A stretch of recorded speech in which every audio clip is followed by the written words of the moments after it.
And then he said, my surgeon said, you might get some functions back. Well, we know what happens between here and here.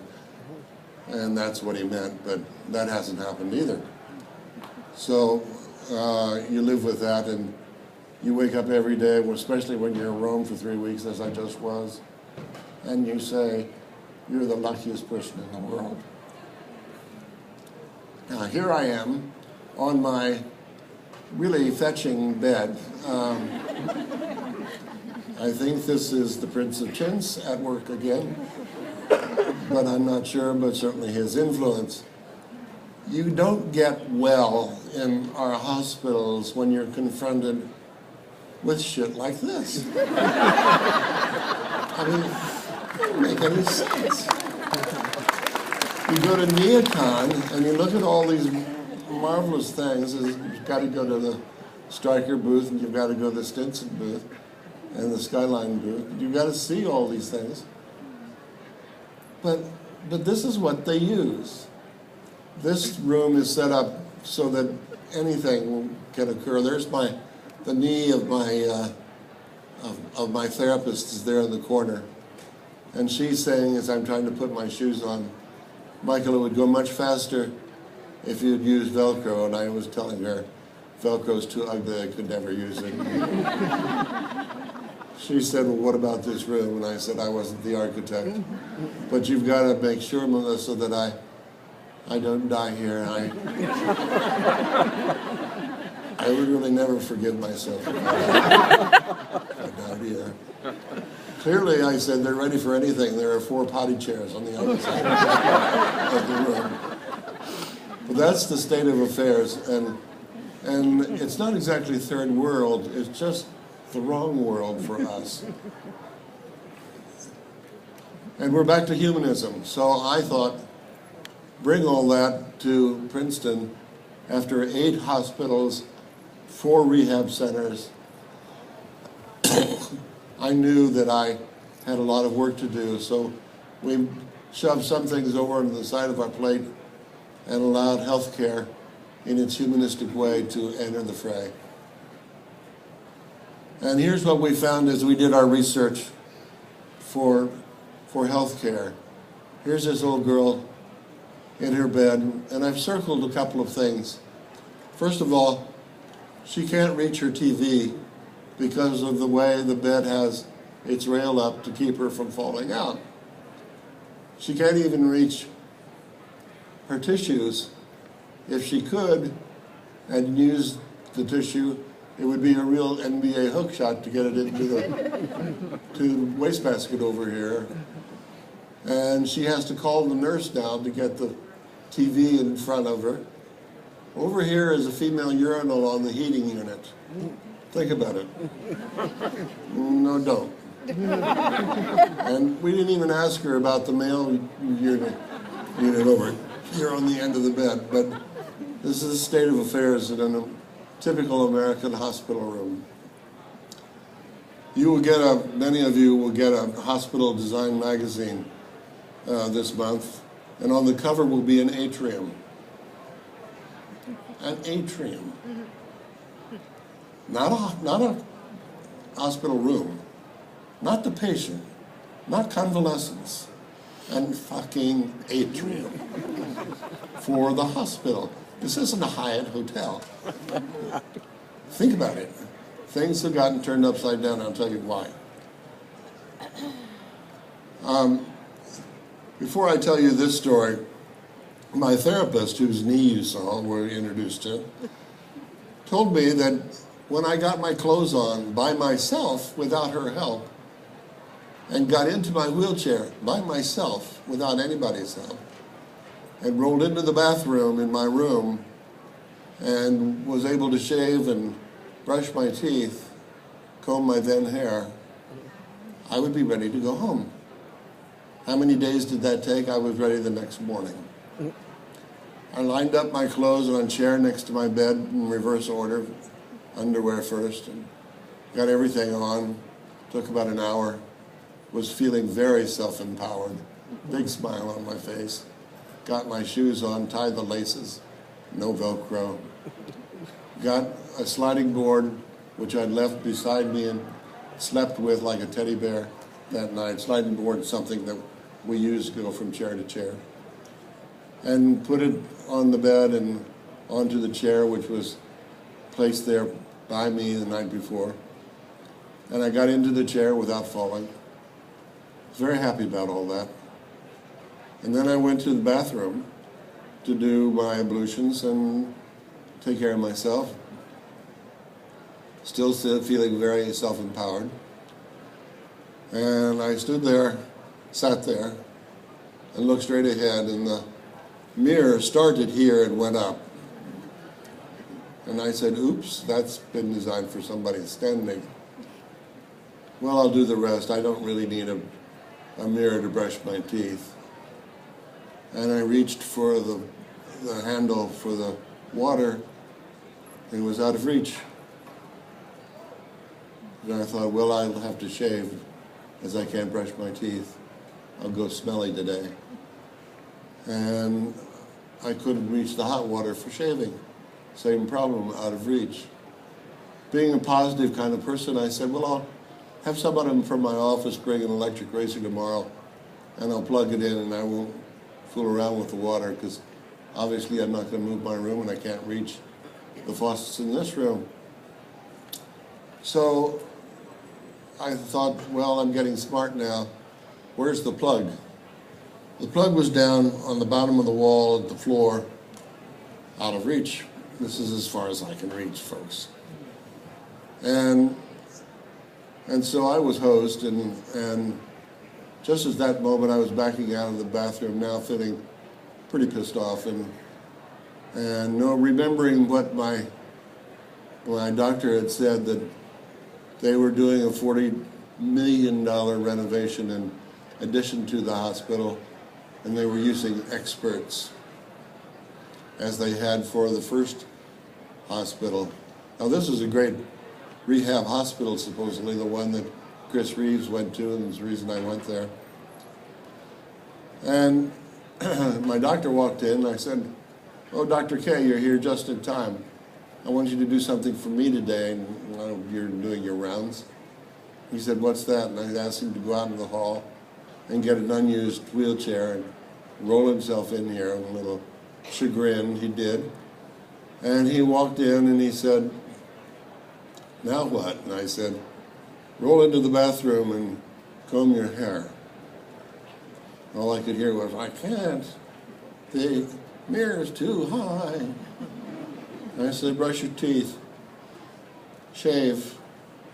He backed out and he said, yeah, what's the point? I said, well, your bathrooms have been designed by somebody who's never been in a wheelchair, and they call themselves experts. They're architects. By now you've realized that architects aren't very smart, and they need all the help they can get, because they're going to trip you up every time, as they just did it for themselves. They walked in and they think it's a hotel they're designing. And I said, are you having the same experts do the new edition that did this one? He said he was. And I said, well, you have to do one of two things for me. Learn to read plans, which you won't, or have your brother-in-law, who's an architect, read them for you so that this doesn't happen again. He didn't. And the new edition has the same problem as the old edition. He's a Republican.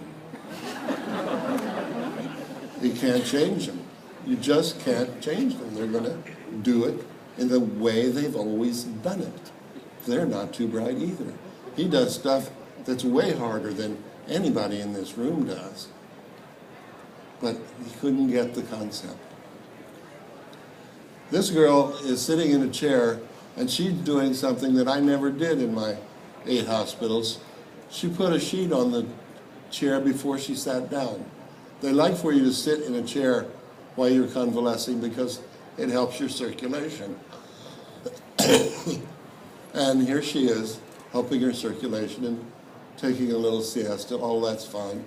But when she gets up, what happens is that oftentimes the sheet sticks to her back, or if she's perspiring a little bit, or it falls to the ground.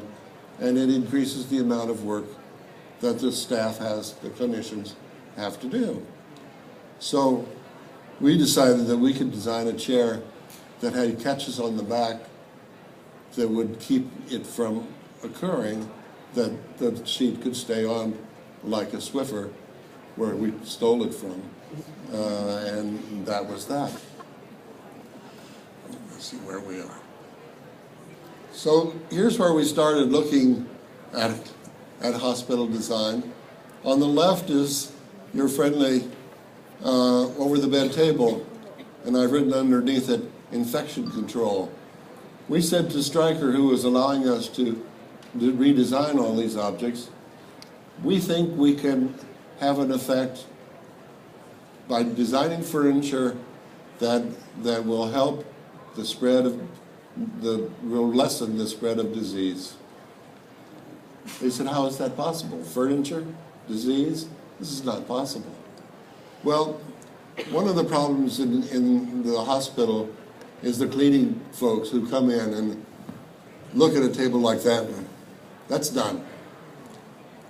And so when we said to ourselves, we need to make places where this table is touched and we can make sure that the cleaning crew sees those touch places and will clean them. This one has old chewing gum underneath it, long since departed drawer. The chewing gum is here, turning green. We also designed a chair, and we decided we could help with falling patients with the chair design, and we also thought with a new transfer chair that we've designed that we could help the back of the clinicians. We set those as goals for ourselves. So here's our over-the-bed table, and you can see that it has a huge handle back here and another smaller one up here, so that you can make sure that the cleaning crew will see that. The top is divided into two places, one for personal items, your cell phone and your tissues and so on, so that you'll have a place for your lunch or dinner, because if that isn't clear, the kitchen will come into your room, see that that's occupied, and put your lunch out in the hallway until it's cleared. So we wanted to make that differentiation clear in the way we did the table. It also has a paddle here, which you can operate with one finger up or down, so that the octogenarian, again, can use this table effectively. Here's this person sitting in our chair that we call the stand assist chair. This happened because I saw a man who was 85 or 90, and he was he'd had a stroke, and in a restaurant he was trying to sit down. It took him a full 10 minutes to finally have the will to plop in a chair without arms. And I thought, what if situations like this in restaurants had a stand assist chair for the elderly, where they could feel the arms that are protruding much beyond the seat, as you see, and have a place to hold on to while they lower their backsides onto the chair. And once in the chair, push themselves back. While getting out of the chair, they could pull themselves forward, and they can even get into a position like this, where we call nose over toes. Try it in your bed tonight in your hotel room, and put your nose over your toes and stand up. You will find your equilibrium has been adjusted in your body, so it's much, much easier. The clinicians tell you that the first day in therapy. So here he is, standing or going backwards, sitting in this chair that we've designed. And then we did what I call R2D2, which is this little monster that is wonderful and selling very well. It's got a wastebasket on the object. It's got a drawer that opens both ways, because we found that sometimes the cabinets were put up against the bed and the patient couldn't open the drawer, obviously. But this way, The drawer opens from the other side too. It has a little catch in the middle that tells you the drawer is closed. Has a plastic box, as you see on the bottom, for valuables, and you can take it with you to take home, or if your room is changed, you can take it with you. I've said 75 cents, but I think a little bit more than that. And again, easy places to see for cleaning. And here's the suite of furniture that we did for Stryker. We're very proud of it, and it's luckily selling very well. For C.F. Stinson, we've carried this on further for the fabrics that are in the room, and we did a line of fabrics we call voyages in vinyl, and here they are for the chair and for other objects in the room. We're really pleased with that for couches and chairs and so on. And you can see that at the Stinson booth. And here, another Stinson product, the Vision collection, and here's something we call Foggy Mountain, which is a curtain around the bed. We're very proud of it, and again, you can see it in the Stinson booth. Yet another, these go on forever, but we won't do that. And here's the transfer chair that we did for Stryker. The one that's on, that is in the hospital now was designed in 1933. I think Roosevelt was president, but hasn't been updated since. It's got 2 slings, and sometimes you're in your bed in the hospital, acute care, and they call you for an MRI, and you have to get into a chair and go down and wait. Sometimes the wait's as long as an hour. And that 1933 job is really, really uncomfortable, especially somebody with a spinal problem like I have. So here is the Stryker Prime TC chair, which it does a lot for you. It doesn't trip you up when you get in, and then you can use the clinician can use those yellow buttons. Just tap them, and the footrests come down. The arm goes back, as you see there on the right, for a transfer. And then there are 2 arms for the clinician to push you. They don't want you to push yourselves. They don't want your hands on the dirty wheels to your destination. Here it is from the back, a place for the oxygen can, and then a stop and go here at the back of the chair for the clinician to not have to bend over and make levers that are generally here, where they have to bend all day, any day. And then that makes it very easy for them to use this chair in the hospital. Here's for Skyline Design, a collection of privacy glass, semi-privacy glass, which we're proud of as well. Again, we hope it's used in hospital design. And a lot of lectures that I give, I won't dwell on this, but I did want to show you a couple of houses that we did for, we're almost finished, for the wounded warriors. This is in Fort Belvoir, outside of Washington and Baltimore. And here's a house, and of course they asked me, Michael, why did you put a column in the center of the entrance? I said, because I wanted you to make the sidewalk twice too wide so that I could walk with somebody at my side, and we didn't have to walk single file. And then you would have to make now 2 sidewalks to get in. They thought that was short of brilliant, but nevertheless they did it. So here's the first house, and here's the second house. There's a little octagon here on the side for TV room. And these are occupied now at Fort Belvoir, and we've gotten really sweet letters from the occupants about their use. And here they are at Fort Belvoir. That's the state of affairs at Fort Belvoir, mostly garages. And here's the kitchen. The counters go up and down. The heating unit goes up and down. One of the units comes out so that you can put your knees underneath and do the dishes if you want to. I want to leave it in so I don't have to do the dishes. But I can turn around, and that's what that big sticker is about. And those were found all over the house, how to use the house.